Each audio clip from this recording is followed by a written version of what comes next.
Okay, so for those of you who have asked me how I do my masks, I am going to show you the whole process from start to finish. These are the pattern templates that I've been using for the ones that I call the hummingbird style. This is a new thing that I printed out today because I'm making one with a lip reading window. So it's a similar style to these others, but there's a area in the middle here that I cut out, and this gets replaced with clear vinyl. So one of the first tips I have for you is, if you're going to be making a lot of these, get yourself some of this stuff.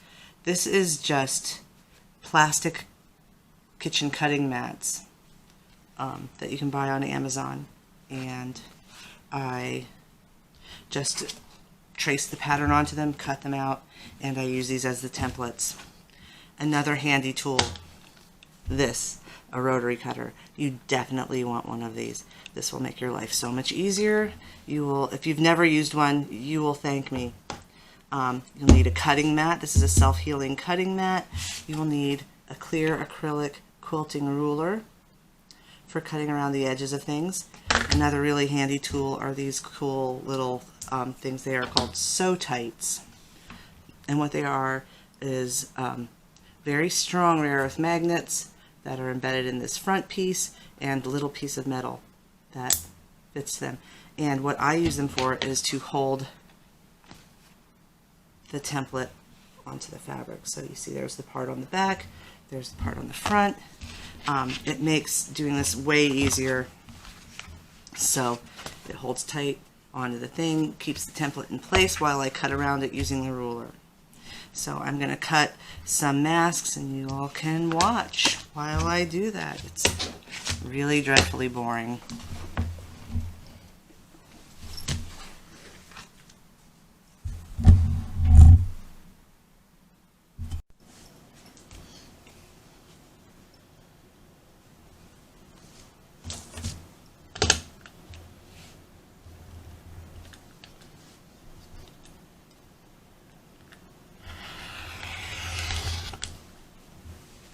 One of the things I like about this particular mask pattern is that it is all straight lines for cutting. So the fabric scraps that are left over are pretty, you know, it's easier to deal with. And it's very simple to cut with these rotary cutters when you have all straight lines. You can cut curves with them too. You just have to go a little slower and maybe use a smaller blade. I have a smaller one than this, but this is the one that I use for most everything.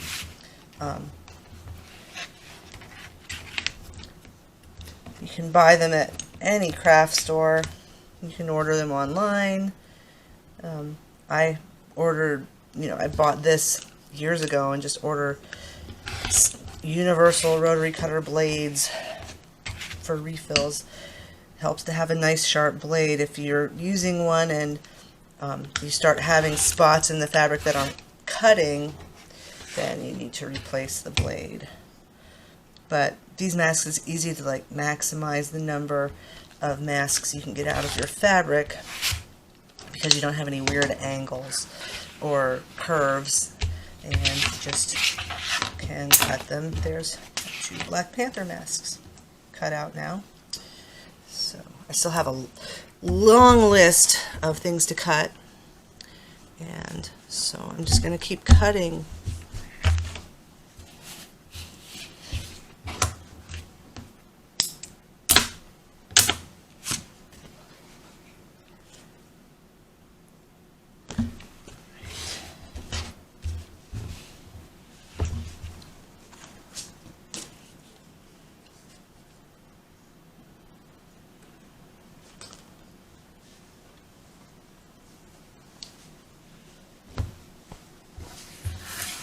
You can see what I mean when you see the ends of this fabric, because I have cut other style mask out of this fabric, so I've got all these weird things on the end that I now have to deal with. when I go to cut these next masks. I'll use this end because that's the least messed up one.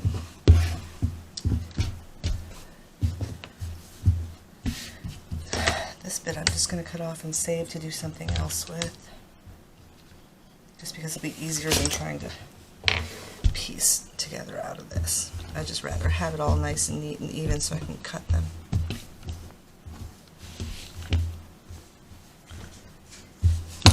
Ugh.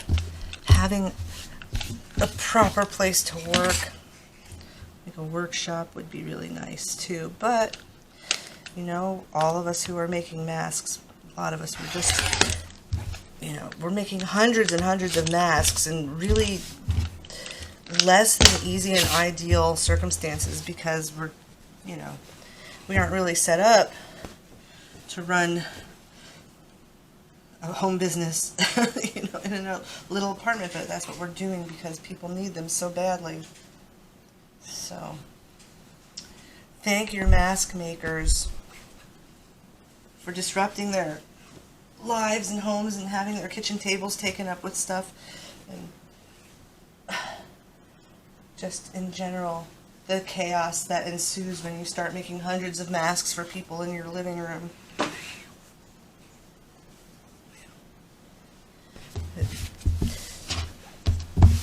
Don't be fooled, it is a chaotic mess.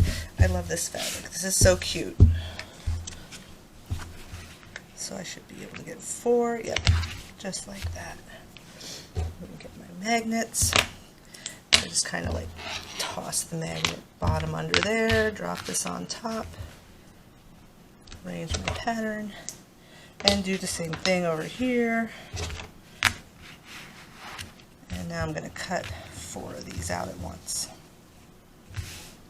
That's the other nice thing about the rotary cutter.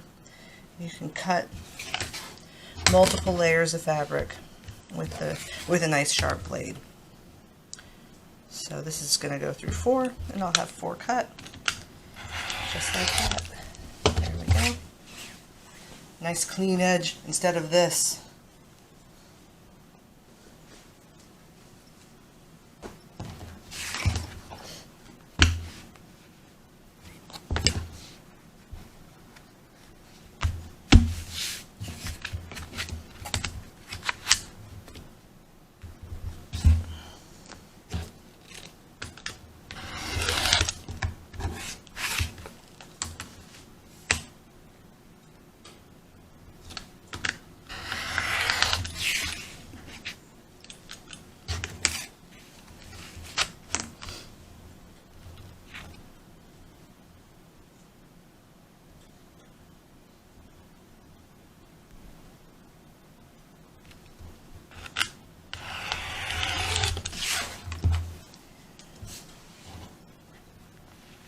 Try to carefully turn it when I'm turning it. Sometimes when I don't have a camera sitting on the table, I'll actually just turn the mat instead of turning the template and everything, because the layers of fabric underneath can kind of get shifted around a little bit when you turn everything.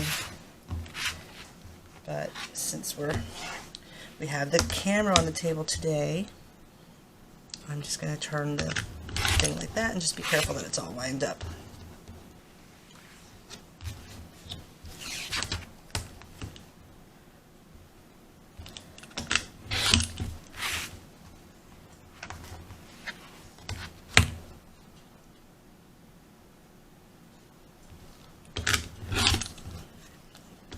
So, in general, my masks, I make all of them with, you know, a nice high quality quilting cotton with a pretty print of some sort on the outside, like this.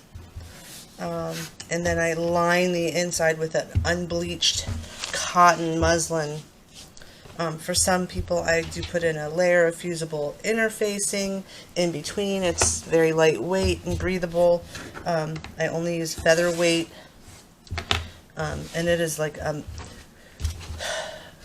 it's what they call a melt-blown fabric, melt-blown fiber fabric. So it's polyester that's heated at very high temperature and blown with hot air, kind of like a hair dryer, onto a screen or a mesh, and that forms the fabric, and the fibers hit the screen and kind of fuse together from the heat, and then when they cool, it's a strong fiber. And I can actually show you some if I can find it. It's over here.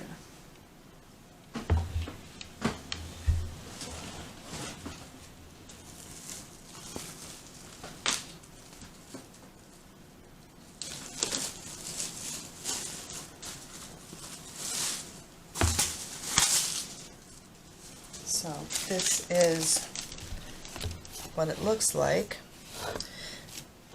So you can see it's just a very fine, lightweight fabric, and on the back side of this, because it's a fusible interfacing, it's got some little dots all over that are an adhesive. So it's a heat bond thing, so I can cut this out in the shape of the mask, and I can press it on with an iron, with a cloth between it and the iron, and it adds an extra layer of protection. And actually the World Health Organization just released some new guidelines the other day,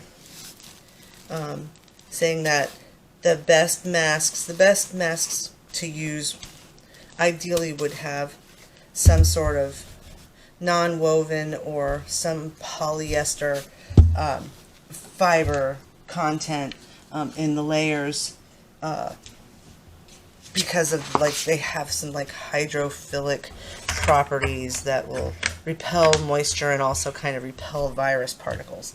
So, I'm going to be working on including stuff like that. You can always add that to your mask when you order from my website. I have a page that's custom mask add-ons where you can get things like, the adjustable ties with a paracord toggle, cloth ties, things like that you can add on to your mask. So you can order, when you order your mask, you can always add a layer of non-woven interfacing to your mask. That's one of the options on that page. So I do have that going. It's not standard because it just takes extra time, but if you want that in your masks, you can always add it on. So this is my list for today. Let's see, what else do I have? So I need to find the blue plaid fabric. I got that, I got those. Okay, so I need to send someone a message and ask them what they want for their kids. I'll be back. So, another tip, if you're going to make a bunch of masks, actually, even if you're just taking care of your own. So this is, a mask that just came out of the washer and dryer, and it is a mess. This is a handy dandy little thing called a tailor's ham, which I made. It's just, some muslin stuffed with fabric scraps. You can find patterns for them online and how to make them, but you can press curved surfaces with this thing. So I can use my steam iron on this mask on a curved surface to make it look good as new. I'm going to turn it over and do the other side.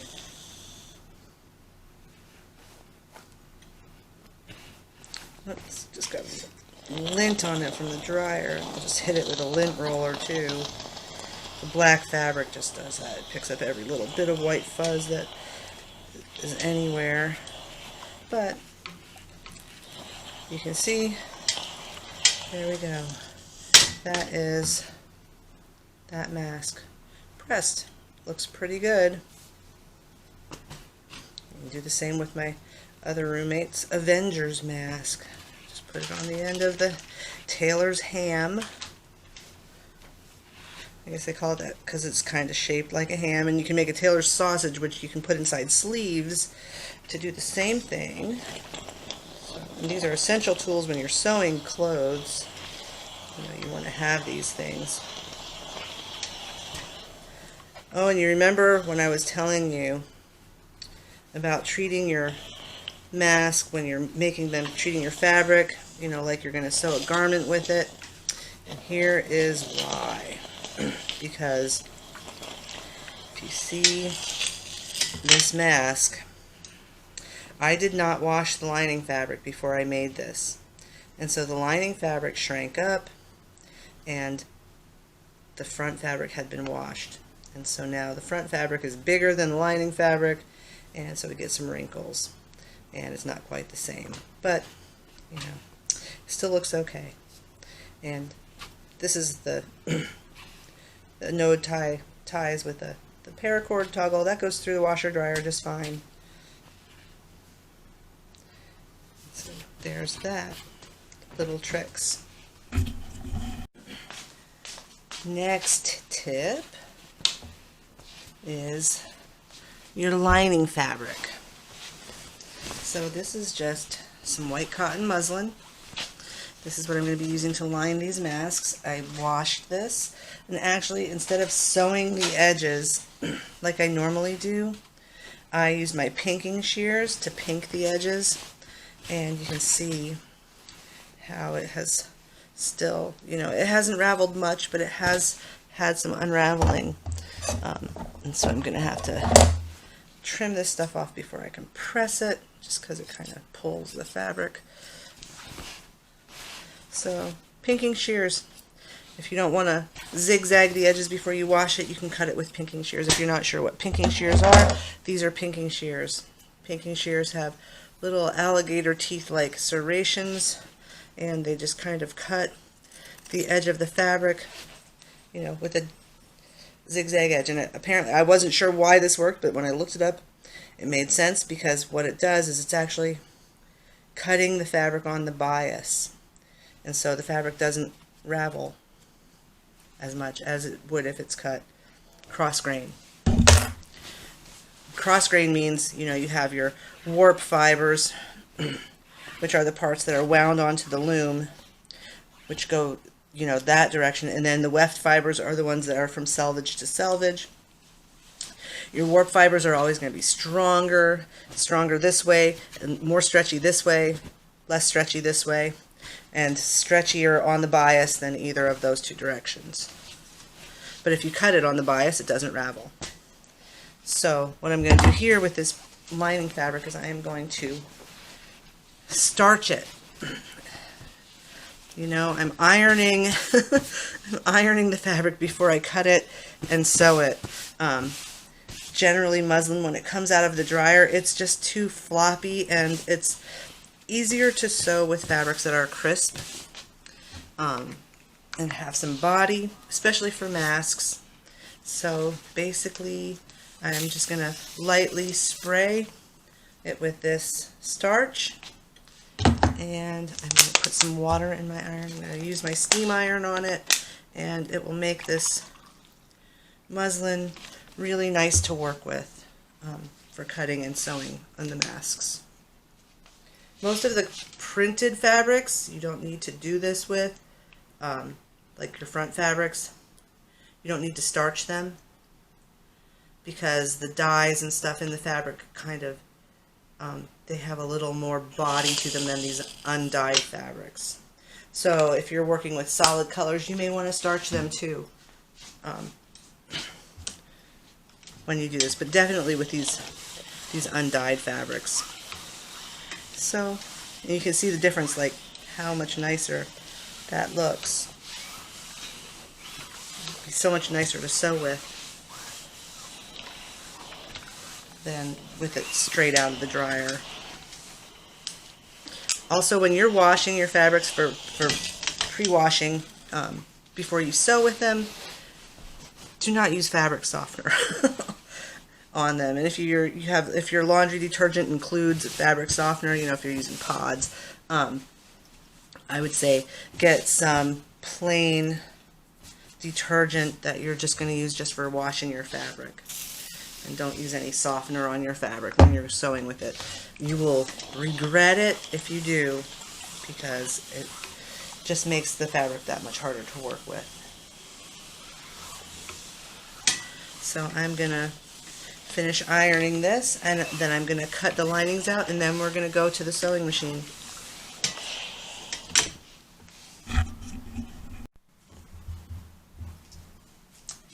Okay, so you see I've got this one already set up to cut. This one's for a little boy who, I don't know what this show is that these are from, but apparently he likes this show. I found this fabric just by the by, and his mom has ordered other masks for him from me before, and when he saw this fabric he's like, oh, that's the one.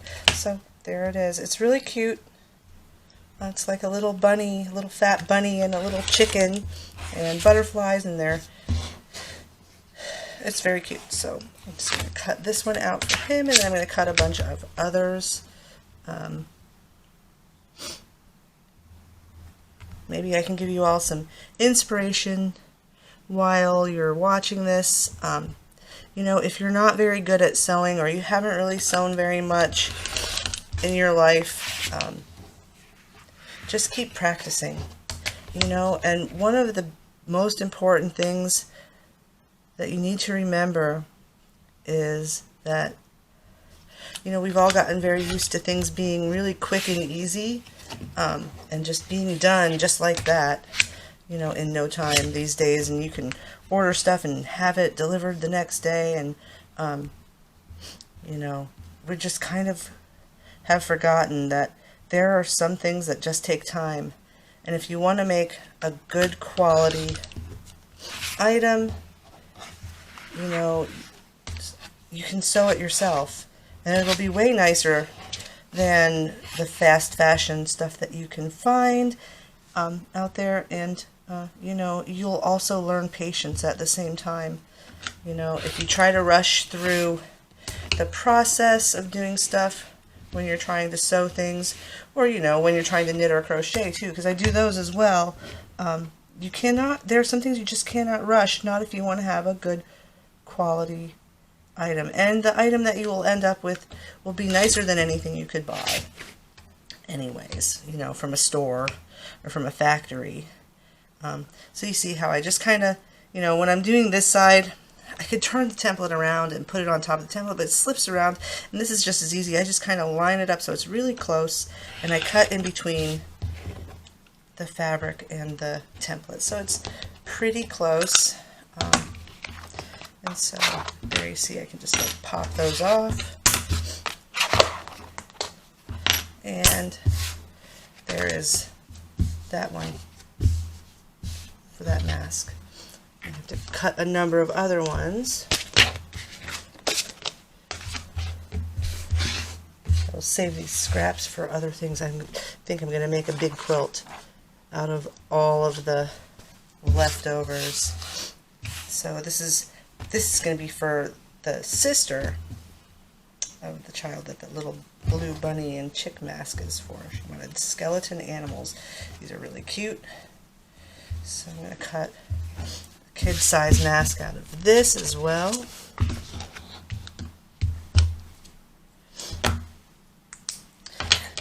You have to pay attention that if you're using a fabric that is directional, you know, that has a specific, like the only one of these that really should be upside down on here is this little monkey.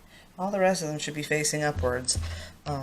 So just pay attention when you're cutting things out, that you have your fabric going in the right direction if it has a specific direction. Some fabrics aren't directional and it doesn't really matter. But you know, for this particular fabric, I want to make sure I have the right direction. I'm just gonna get this one edge.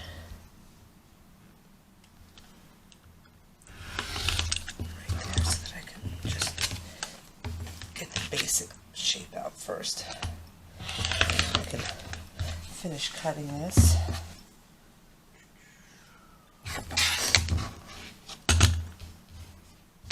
That looks good.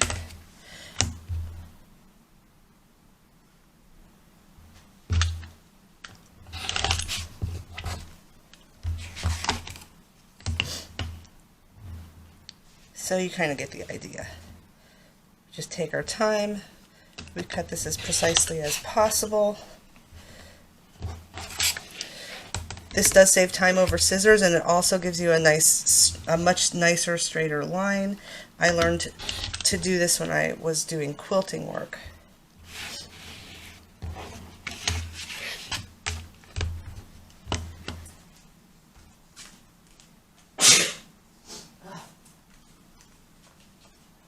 Excuse me, allergies. Good morning, Daniel. I'm recording things.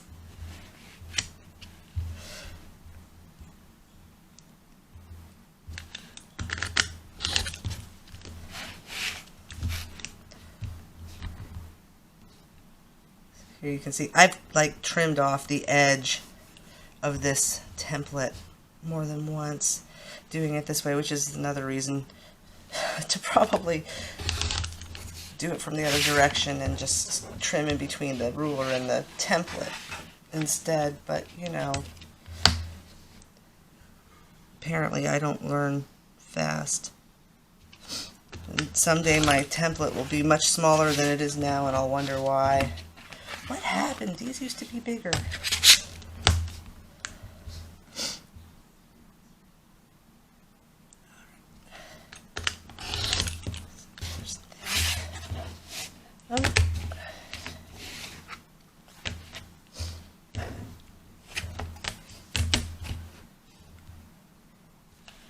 Alright, and I'm going to turn this off for a few minutes, and I'm going to cut the rest of what I need to cut, and then I will get back with you all. So, another thing, you can see this is the template that I've got for these masks with a lip reading window, and even, you know, here's the pieces that I cut out for it. What I'm going to do is I'm going to place this in the middle here, and this is a chalk pen. It's just a fabric marking pen. It'll, you know, come off. Some of them come off with heat, some come off with water. I think this one is like if I use the steam iron on it, that the marks will come off. But this is where I'm going to cut for the window, for the lip reading mask. So you cut this little square out, and then you just cut the corner. So what I really ought to do, oh, I need to get one other tool to make this easy. One sec.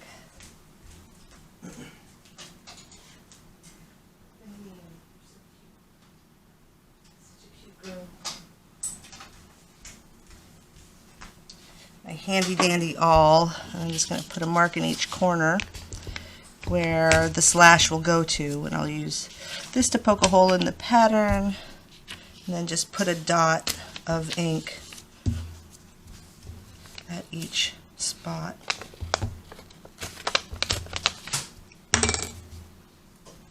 So I just put a dot of ink, and that is where I will cut from the corner up to there when I cut these, finish cutting these out. So just make the dots a little bigger. There they are, so that I can see them better.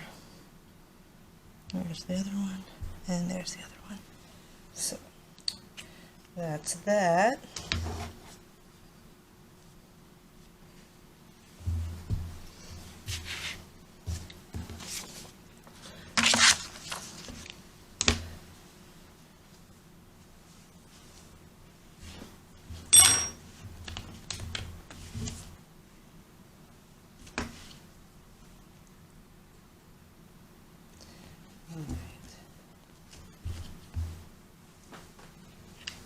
Another handy tip, and you'll see here that I have for you all, is to always prep your fabric before you use it, especially for masks. Masks are garments. People are going to wear these on their body. They have a fit that is proper, and if they shrink or change shape or size after they're washed, then they're kind of useless. So always wash your fabric. And you can see if you want to wash your fabric and you don't want it to unravel all the way, this unraveled a little bit, but I just zigzag the ends together, the cut ends of the fabric that I purchased, and then I wash this. in the washing machine with some detergent, and I dried it in the dryer on high heat because it's 100% cotton, and so now it is shrunk as much as it will shrink. And when I sew the mask together, the lining fabric has also been treated the same way, and so the mask should not shrink any further when the new owner washes it. So that's another handy tip. Always treat the fabric that you're sewing with the way that it's going to be treated when it's turned into a finished product. So if it's a garment, then you would wash it and dry it and treat it just like it were a garment, so that you don't have shrinkage. And you know, I have made quilts in the past, and I made quilted clothing and patchwork clothing a long time ago, and there's a lot of arguments amongst people whether or not you need to wash your quilting fabric before you use it. Some people don't like to because there's sizing and other stuff in the fabric that makes it easier to sew with, but I'll show you my solution to that in just a little bit. I have some lining fabric in the dryer right now that I'm going to need to cut for these masks, but it requires some preparation before I can do that. This is actually really a lengthy process if you want to do it right. So there it is. I just trimmed off that little bit, throw it away. And there's your fabric, washed, dried, looks pretty good. Could use a little pressing. I will press this before I do the final sewing on it. It's good enough that I don't really need to press this fabric right now before I cut it. But some fabrics, you know, if they get really wrinkly and really kind of floppy when you wash them, then you know you'll want to press them and maybe starch them a little. And that's a trick that I'll show you when the lining fabric comes out of the dryer.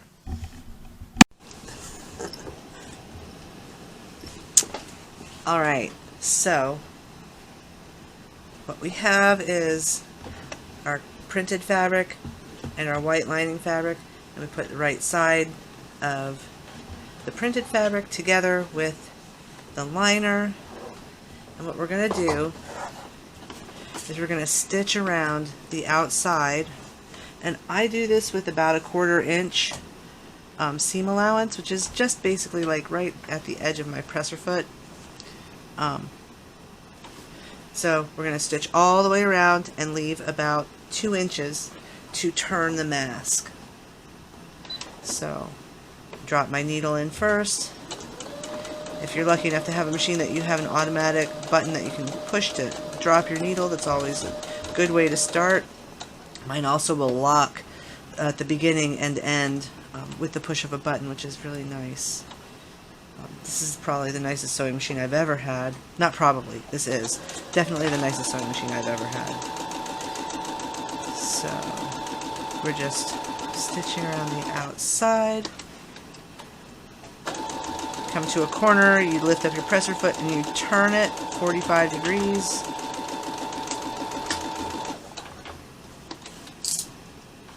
And then keep going.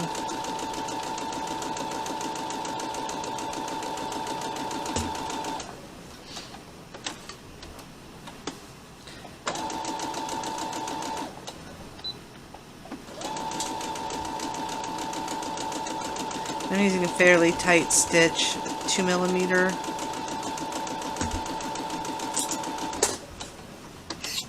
Just because I like these to hold together.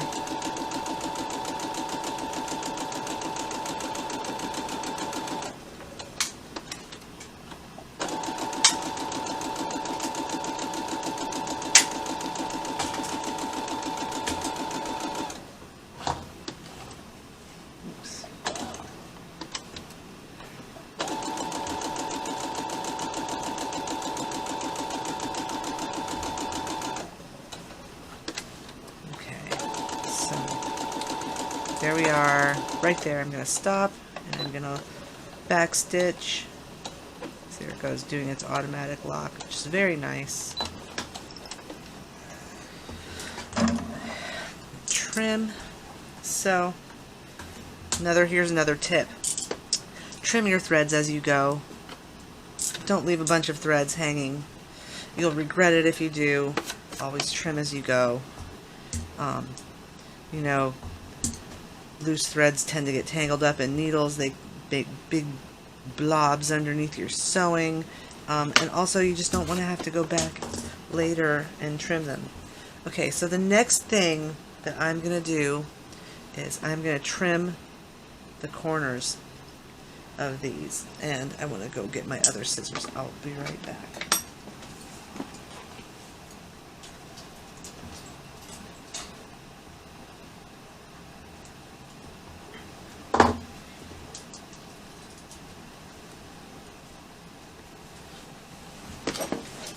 Alright, so I'm going to trim the corners. Just going to clip them so that when I turn this right sides out, that there's not a lot of bulk of fabric in the corners there, and so that you get a nice sharp corner. So just go around the mask and trim the corners, and don't trim it too close. If you accidentally snip the stitching, you know, you're going to have a headache, because then, you know, your fabric will fray out there at the corner. So you just kind of trim it close, but not too close. And so after you trim the corners, you're going to turn it right sides out through the hole. And, you know, make sure that you leave your hole big enough that you can get your mask through the hole. So I've made them smaller than this, and it just takes a lot of effort to get them through, so a couple inches is good.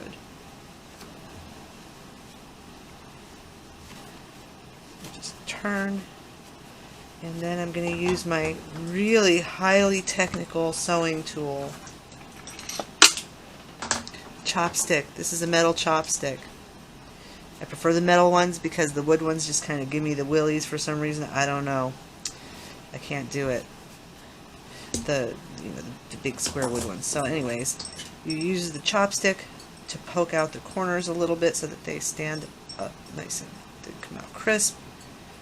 So you can clearly define the corners of your mask. You just run it along the seam so that, you know, you completely turn the mask.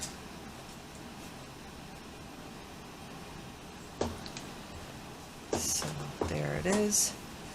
It's turned. Now I am going to pause this video and I'm going to go press this before I do anything else. I'm going to press it flat, and then I'm going to fold in the sides the way that it's going to be when I sew it, and I'm going to press it like that too.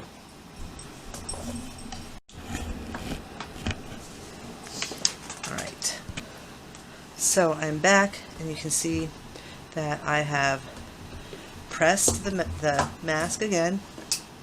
So I pressed it from the wrong side, from this side, and then I folded in the two edges like that. So the next thing that we're going to do is we're going to top stitch along here, and we're going to top stitch along this seam. But before we do that, we are going to put in the pipe cleaner that we use for nose wire. So I'm going to get 3.5 inches of pipe cleaner, which I measure on my handy little, this is another nice thing to have, a little measuring mat. This is also a rotary cutter mat, so I could cut things with a rotary cutter or a hobby knife on this mat if I wanted to, but I'm just going to cut that 3.5 inches of pipe cleaner. And before I sew the mask closed, I'm going to drop that inside, and I'm just going to leave it kind of floating like here in the mask, and then I'm going to top stitch this top seam, and I'm not going to stitch all the way around the mask, and I will tell you why as we do this, because I want my mask to not have huge bulk at the seams where I'm going to have to sew across them again. I hear people complain a lot about, you know, how hard sewing masks is on their sewing machine, and, you know, they have to go through so many layers of fabric. And one of the problems is that they're not only sewing through layers of fabric, but they're also sewing through layers of stitching, because they do things like sewing all the way around this mask, around this octagon, before finishing the assembly. Now, you don't have to do that, because there are places on this mask where the stitching, you're gonna stitch again. So there's no point in running a line of stitching along this edge if you're gonna sew along this edge at another point in the assembly of the mask. That's like redundant stitching, and it just will mess up your machine to have to go through all those layers of stitching and fabric. So you only need to stitch along this top edge, stitch along the bottom edge for now, and you'll see why as we put this together. This will save you time, for one thing, because you're not stitching all the way around the mask. You're not stitching things twice, and you know, they like to say that, oh, it makes it stronger. It doesn't really make it any stronger. This is plenty strong with just, you know, I mean, we've already got 2 rows of stitching on these seams. These seams are not coming undone. There's no reason to have redundant stitching. So, and here we go, trimming our threads as we go. Now, I am going to position my nose wire on this top edge, and this is where my little mat is also really handy. I just kind of put it there so that, you know, I've got 1, 2, 3, 4, 5, 6 inches there, so I know that I'm going to be like, you know, 1.5 inches in on either side, and that should be good, you know, just like to make sure that my nose wire is in the center, and I just kind of push it up to the top along the seam, and then I'm gonna stitch around this. A lot of people like to put a little channel so that you can take the wire out. You know, that's fine if you really want to. You can do that. I don't usually do that. I prefer to just kind of leave it in there, but secure it in place. So I'm gonna just stitch around. Just be careful if you do this that you don't stitch over the pipe cleaner, because that will also break your sewing needle.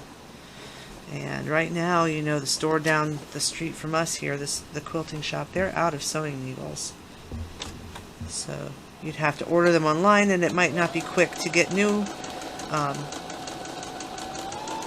And you already changed your sewing machine needle enough that you don't want to break any. It's not so good for your machine either. Just like you don't want to run over pins with your when you're sewing.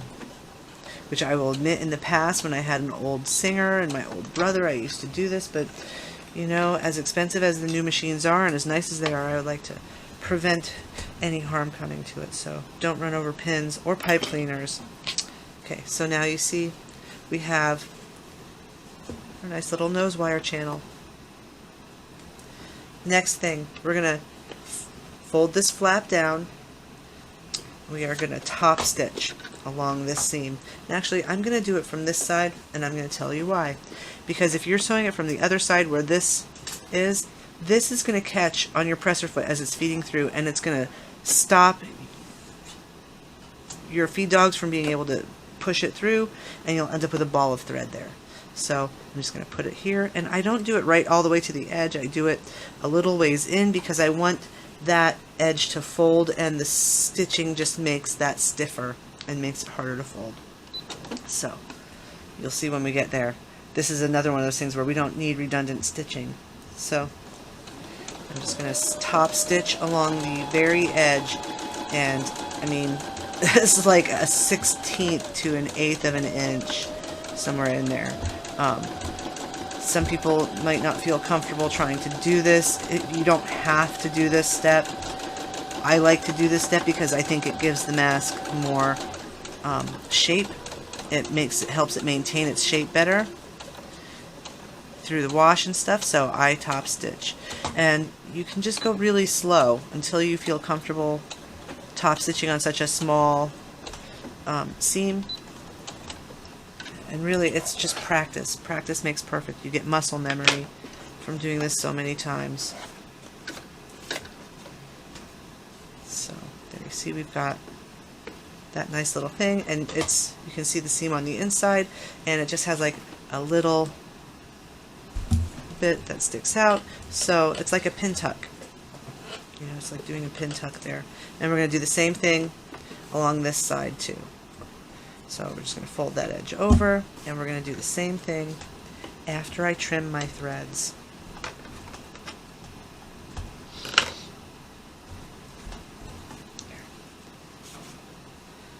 So just start in a little ways from the edge, from the top edge, and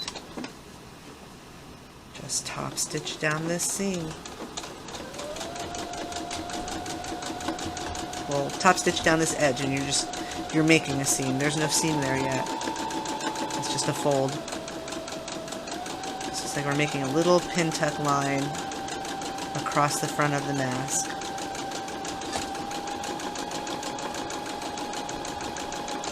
And I'm going to stop a little bit before the end and lock it.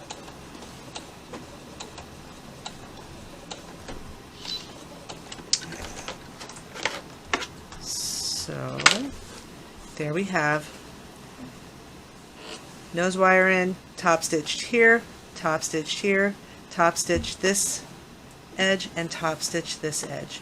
Now what we're going to do is we're going to fold in our channels on the side. So you're really just going to fold in about a 1/2 inch. Whoops, but I'm going to trim threads first before I do it, because there would be a place where they would get tangled up and you end up with a ball of thread stuck in your seam and it looks ugly. Okay, so fold in about a 1/2 inch, so you'll see there's still a little triangle of white that you see there. And you're folding over this. We're going to fold it and we're going to stitch down this edge.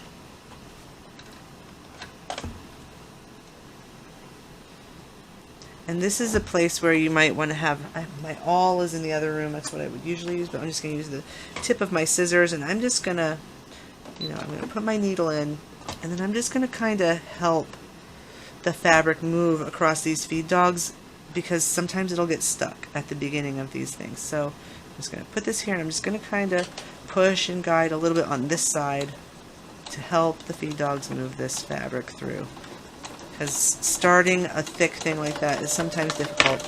Now, if you have one of these leveling feet too, your zigzag foot will have like a little button on the side. You can lift your presser foot, flatten the foot, push in the button, and then lower the presser foot onto the fabric, and it kind of keeps the foot level, which helps also. I've just found that kind of pushing with the tip of my awl or my scissors on the other side of the channel helps better. It's better. Alright, so we get to the end and lock it.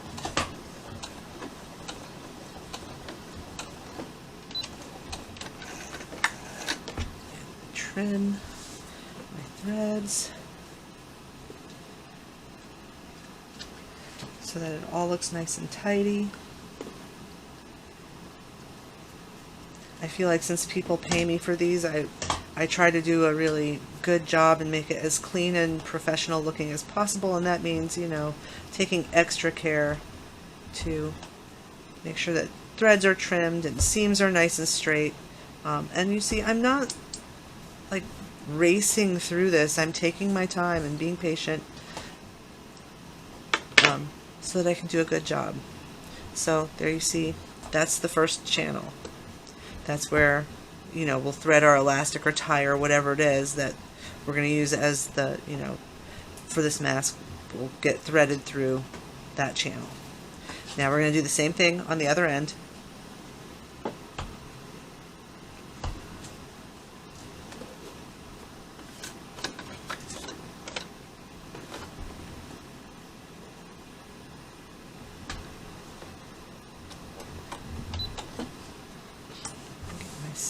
And just kind of help to push it through.